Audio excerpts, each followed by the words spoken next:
ছোট্ট জিনিস যদি আপনি না জানেন তাহলে আপনি অনেক বড় ভুল করতেছেন। আমরা আজকে আপনাদেরকে বলবো বাংলাদেশের প্রায় ৮০% মানুষ ড্রিল মেশিন পারচেজ করে, কিন্তু ড্রিল মেশিনে সঠিক কোন ড্রিল বিটটা ব্যবহার করতে হয় অনেকেই সেটা জানে না। আমরা প্রথমে যে ড্রিল বিটটা আপনাদেরকে দেখাচ্ছি, এই ড্রিল বিটটা আমরা অনেকেই বলে থাকি HSS ড্রিল বিট। এই বিট দিয়ে সাধারণত লোহা ড্রিল করা হয় এবং এটা দিয়ে আপনি চাইলে কাঠও ড্রিল করতে পারবেন। এই ড্রিল বিটের প্রধান উৎস হচ্ছে তার শেপটা। এই শেপটা এমনভাবে ডিজাইন করা হয়েছে যেটা দিয়ে হচ্ছে আপনি খুব আরামসে কাঠ এবং লোহা দুটো জিনিসই ড্রিল করতে পারবেন। আপনি চাইলে প্লাস্টিকও ড্রিল করতে পারবেন, অ্যালুমিনিয়ামও ড্রিল করতে পারবেন, কিন্তু এই বিটটা দিয়ে যদি আপনি ঘরের দেয়ালে একটা ফ্রেম টাঙানোর জন্য আপনার শখের কেনা ড্রিল মেশিন দিয়ে যদি এই ড্রিল বিটগুলো ব্যবহার করে আপনি ওয়াল ফুটো করতে চান, তাহলে আপনি ভুল করতেছেন। কারণ এই ড্রিল বিটটা ওয়াল ফুটো করার জন্য মোটেও তৈরি করা না। আপনি যখন এই ড্রিল বিটটা ব্যবহার করবেন ওয়াল ফুটো করার জন্য, আপনার মেশিনও নষ্ট হতে পারে, আপনার ড্রিল বিট এবং টাকা দুটোই নষ্ট হবে। এই ড্রিল বিটগুলো খুবই জোস হয়। যদি ভালো কোয়ালিটির ড্রিল বিট আপনি ব্যবহার করেন, খুব সহজে আপনি ভারী মেটালও ড্রিল করতে পারবেন, ভারী অ্যালুমিনিয়াম ড্রিল করতে পারবেন। এই ড্রিল বিটগুলো একটু চিনে রাখুন, এটার সামনা খুবই শার্প হয়, এখানে কোনো ডায়মন্ড ব্যবহার করা হয় না। আপনার 13mm সাইজের ড্রিল মেশিন দিয়ে আপনি যদি ওয়াল ড্রিল করতে চান, তাহলে আপনাকে সঠিক ড্রিল বিট নির্বাচন করতে হবে। সঠিক ড্রিল বিট কিভাবে নির্বাচন করতে হবে, এটা হচ্ছে আপনার সঠিক ড্রিল বিট ওয়াল ড্রিল করার জন্য। এই ড্রিল বিটের নাম হচ্ছে মেশনারি ড্রিল বিট।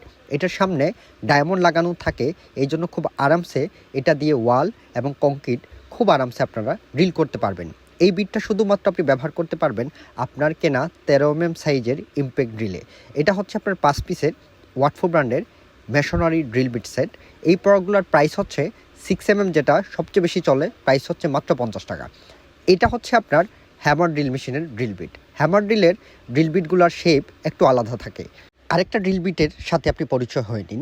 এই ড্রিল বিটগুলা খুবই হেভি ডিউটি কাজের জন্য তৈরি করা হয়। কালো কালারের এই ড্রিল বিটটা সাধারণত স্ট্যান্ড ড্রিলে ব্যবহার করা হয় এবং আপনি চাইলে আপনার ইমপ্যাক্ট ড্রিলেও আপনি এটা ব্যবহার করতে পারবেন। এই ড্রিল বিটটা খুবই জোস হবে আপনার জন্য।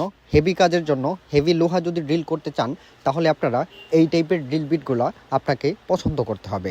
এই ড্রিল বিটগুলো আপনি চাইলে আবার হ্যামার ড্রিলে কিন্তু ব্যবহার করতে পারবেন না। এটার সামনে ক্লিয়ারলি দেখা যাচ্ছে যে এটার সামনে কোনো ডায়মন্ড ব্যবহার করা হয় নাই। আপনি যখন এটা ওয়ালে ড্রিল করতে যাবেন, তখন ড্রিল ভাঙবে, মেশিনও নষ্ট হবে এবং আপনিও ব্যথা পেতে পারেন। অনেক দোকানদারই আপনাদেরকে বলে না কোন বিটটা আপনি পারচেস করবেন আপনার সঠিক কাজের জন্য। আমি আপনাদেরকে চেষ্টা করতেছি পাই টু পাই আপনাদেরকে বুঝিয়ে দিতে, যেটা আপনাদের পাওনা। একটা মেশিন কেনার আগে যা যা আপনাদের জানা প্রয়োজন আমি চেষ্টা করতেছি আপনাদেরকে জানানোর। এটা হচ্ছে হ্যামার ড্রিলের বিট। প্রথমে আমি আপনাদেরকে 6.5mm এর ড্রিল বিট দেখাইছিলাম হ্যামার ড্রিলের। এটাও হচ্ছে হ্যামার ড্রিলের ড্রিল বিট। এটা হচ্ছে আপনার শেপটা একটু আলাদা। হ্যামার ড্রিলের জন্য ঘাট করা থাকে, খুব সহজে SDS চাক থাকায় আপনি খুব সহজে এক প্রেসের ভিতরে আপনি কিন্তু ড্রিল বিট সেট করতে পারবেন। এটার সামনে একটু লক্ষ্য করলে আপনারা দেখতে পারবেন সামনা এবং পেছন একটু ডিফারেন্ট থাকবে, কারণ এটার সামনে ডায়মন্ড আছে এবং পিছনে একটু কাটা কাটা আছে। কাটা কাটা মানে হচ্ছে এটা SDS ড্রিল বিট বা SDS চাকের জন্য তৈরি করা। এইগুলো মূলত অনেক সাইজের হয়ে থাকে, 6mm থেকে শুরু, উপরে এটা 20mm, 32mm, 24mm, 14mm, 18mm অনেক সাইজের হয়। এটা হচ্ছে স্টেপ ড্রিল বিট। এটা দিয়ে হচ্ছে মূলত লোহা ড্রিল করে। এই একটা বিটের মধ্যে 3 থেকে 4টা সাইজ থাকে। এটা দিয়ে হচ্ছে আপনি চাইলে এটা কর্ডলেস ড্রিল দিয়েও এটা লোহা ড্রিল করতে পারবেন। আপনি চাইলে আবার ইলেকট্রিক ইমপ্যাক্ট ড্রিল দিয়েও আপনি চাইলে লোহা ড্রিল করতে পারবেন। এটা হচ্ছে আপনার 22mm এর একটা হ্যামার ড্রিল মেশিনের বিট। এই প্রোডাক্টটা ব্যবহার করা হয় রটারি হ্যামার ড্রিল, যেগুলো হচ্ছে আপনার 26mm, 28mm।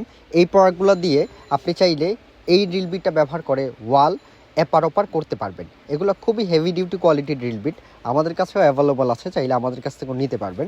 এবং এই ড্রিল বিটগুলো ব্যবহার করতে পারবেন শুধুমাত্র ভারী লোডের কাজের জন্য। আর এটা হচ্ছে খুব চমৎকার একটা প্রোডাক্ট। আপনার কাছে যদি কর্ডলেস ড্রিল থাকে, আপনার কাছে যদি ইমপ্যাক্ট ড্রিল থাকে 13mm সাইজের, আপনি যদি উড হোল করতে চান, আপনি যদি প্লাস্টিক হোল করতে চান, তাহলে এই হোল সোটা আপনাকে ব্যবহার করতে হবে।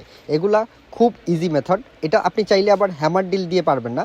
প্রথমে যে ড্রিল বিটটা দেখাইছিলাম, আপনার জাস্ট একটু লক্ষ্য করে দেখতে পারবেন এই বিটটা এই সেটের সাথে ব্যবহার করতে হবে। এরকম আরও 10 প্রোডাক্ট দেখতে চাইলে এখনই লাইক, শেয়ার, সাবস্ক্রাইব করতে ভুলবেন না। ভিডিওটি কেমন লাগলো অবশ্যই কমেন্ট করতে ভুলবেন না। আমি চেষ্টা করছি আপনাদেরকে পুরো ইনফরমেশন দেওয়ার। আমি জানি না কতটুকু আপনাদেরকে দিতে পারছি। ইনশাল্লাহ আপনারা সাথে থাকলে আমরা আরও ভালো করব।